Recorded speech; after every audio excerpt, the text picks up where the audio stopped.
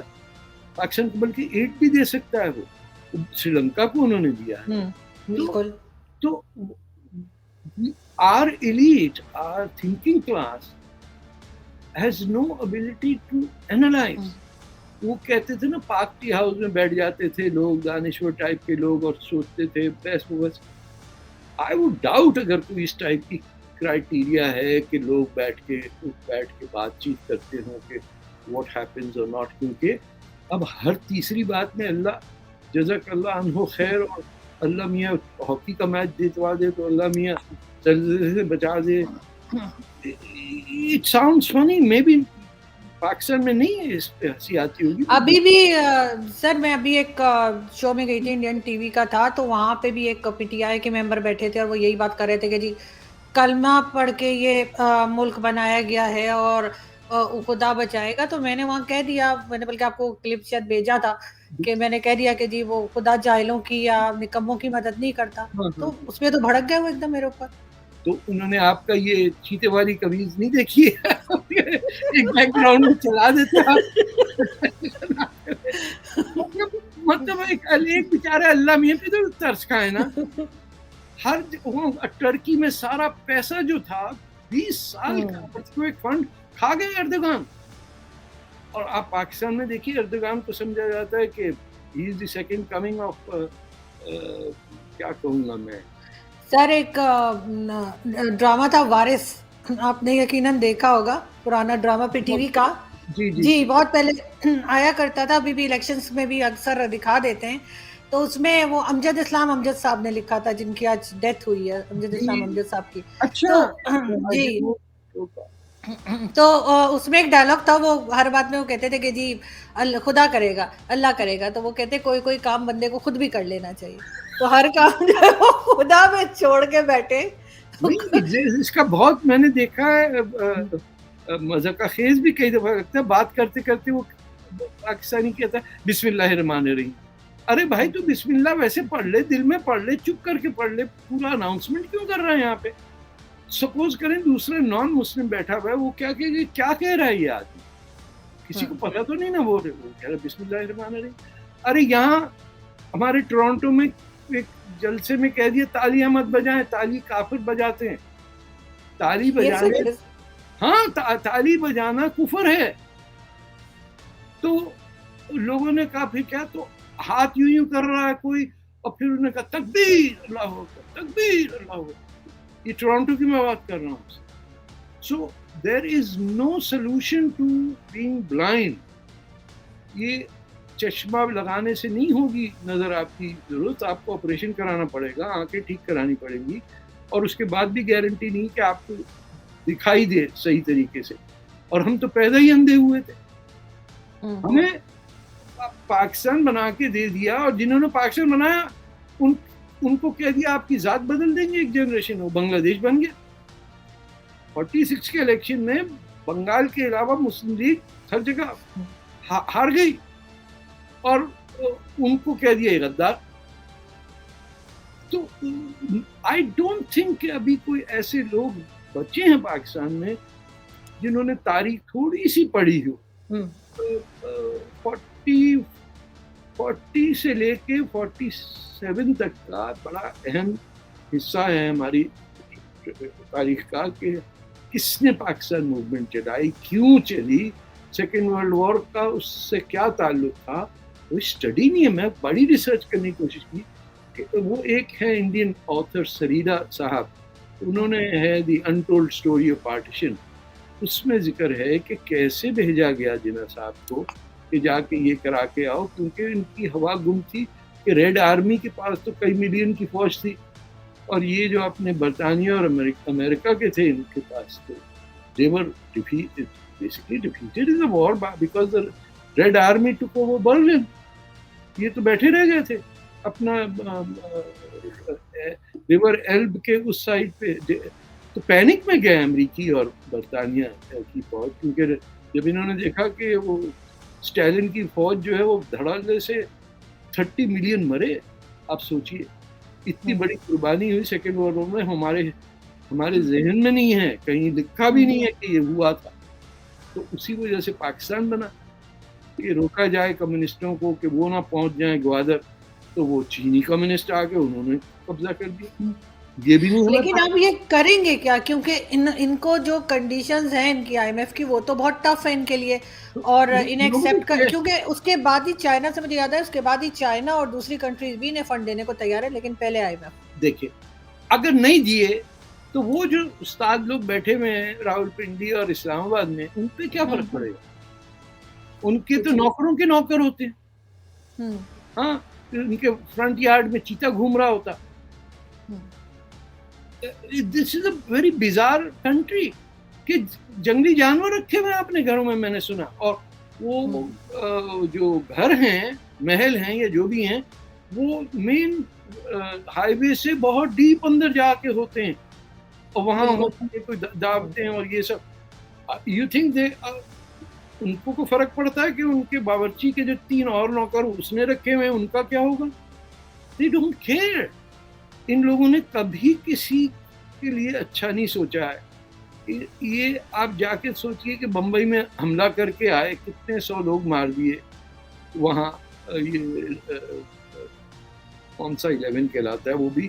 But anyway we keep doing it. ہم نے بنگلہ دیش میں کیا, بلوچستان میں کر رہے ہیں, پنجاب میں کتنی خون ریزی ہوئی پارٹیشن کی وجہ سے.